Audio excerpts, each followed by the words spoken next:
Oh,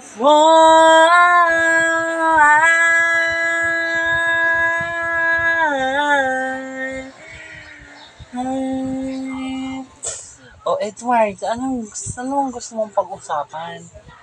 Kinontak mo pa talaga ako para pupuntahin dito. Gusto ko sana humingi ng tulong sa'yo. Ha?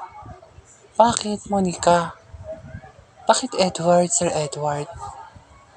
Gusto ko sana magpatulong sa'yo na kausap, kausapin, kausapin si Jasmine. Ha? Bakit ko kakausapin si Jasmine, Sir Edward? Kasi gusto ko siyang ligawan. Hinihiya ako magsabi. Gusto ko muna siya makilala bago ko siya ligawan. Gusto mo makilala yung kaibigan ko.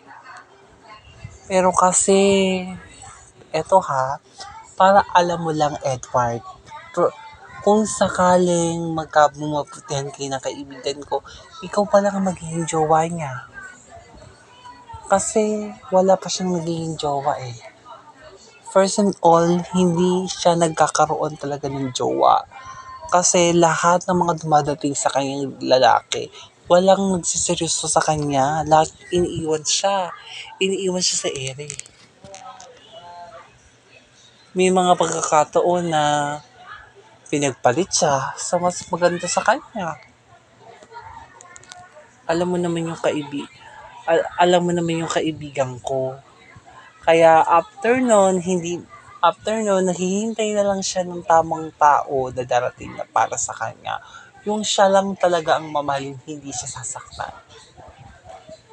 Ganon talaga di ba ang pagmamahal? Pwede ba humingi ako ng tulong sa'yo, Monica? Okay lang sa'yo na pagpalilapitin kami ng loob ng kaibigan mo. Para sa ganun, masabi ko sa kanya yung nararamdaman ko. Pero, pero Monica, hindi dito maapektuhan yung trabaho natin sa factory nyo sa factory, sa negosyo ng mga magulang ko. Gusto ko lang makilala talaga ang kaibigan mo. Sige, Sir Edward, sabihin ko po sa kaibigan ko, pap, i, sasabihin ko po sa kanya yung dapat ko pong sabihin na dapat ko gawin. Huwag po kayo mag-alala. Maraming salamat, Monica, sa tulong mo, ha. Okay lang po yun. Sige, Edo. Sige po. Papasok pa kasi ako sa trabaho. Sige, Monica. Thank you. Friend. Monica, bakit? Bakit tagal mo naman bumalik?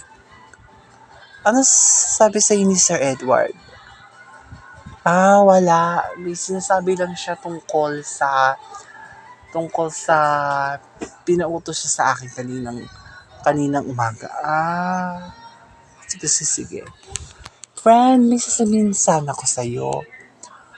Kung sakaling dumating yung tamang tao para sa'yo, bibigyan mo ba siya ng chance para magkaroon siya sa puwag na sa puso mo kapag dumating na yung tamang lalaki para sa'yo? Pag dumating na yung tamang lalaki para sa akin, bibigyan ko pa siya ng pagkakataon na mahalin ako?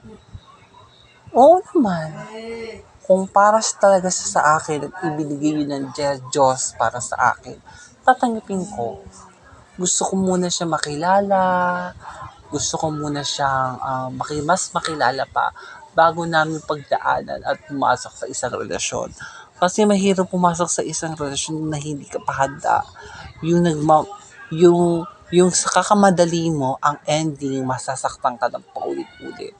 Ayoko na masaktan ng paulit-ulit. Masakit kasi kapag paulit-ulit ka na nasasaktan.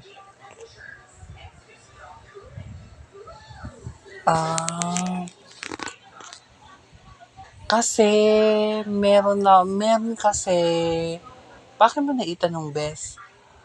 Wala lang, kasi, di ba, meron ka mga naging karelasyon, hindi nagsiseryoso sa'yo, Tingin mo naniniwala ka pa may darating na tao para sa'yo? Oo naman. Hindi man ako mawawalan ng pag-asa, bes eh. Kung para siya sa akin, para siya sa akin. Kung hindi siya para sa akin, meron pang tamang panahon na ibinigay sa akin Panginoon na siya ay akin at ako ay sa kanya. Wow! Bongga naman yung sinabi mo, friend. O Edward, bakit mo kinausap yung kaibigan ni Jasmine? Humingi ako ng tulong sa kanya sa paghihikayat sa pagsabi ko na gusto kong ligawan si Jasmine. Ang tanong, pumayag ba yung kaibigan ni Jasmine? Teka, may pangalan naman yung kaibigan ni Jasmine. Ba't kaibigan na Jasmine pa? Ulit-ulit ko sinasabi sa akin. Ang pangalan ng kaibigan ni Jasmine ay si Monica. Si Monica. O ano sabi sa ni Monica? Gagawin niya daw ang makakaya niya para unti-unti niya masabi sa kaibigan niya yung ibig kong sabihin. Ibig mong sabihin, Edward, gusto mo mas lalong lumapit yung loob mo at loob ni Jasmine sa'yo para magkaputihan kayo. Nasa trabaho kayo eh. Paano mo siya liligawan? Kaya nga eh. Gusto ko muna siyang mas makilala pa. Pwede bang tawagin si Jasmine para sa akin? Gusto ko na siya makausap. Teka nga lang, Edward. Edward ha, oras ng trabaho. Babae na naman. Kala ko ba ang pinunta natin dito trabaho? Tumigil ka na. Uumpisa ka na naman ba natin itong asaran natin?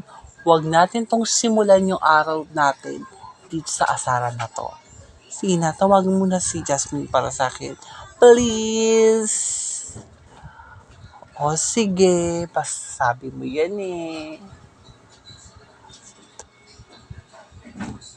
Jasmine? Sir Nicolas, bakit po? Gusto kong makakausap ni Sir Edward sa office niya. Kung pwede ka daw pumunta sa kanya.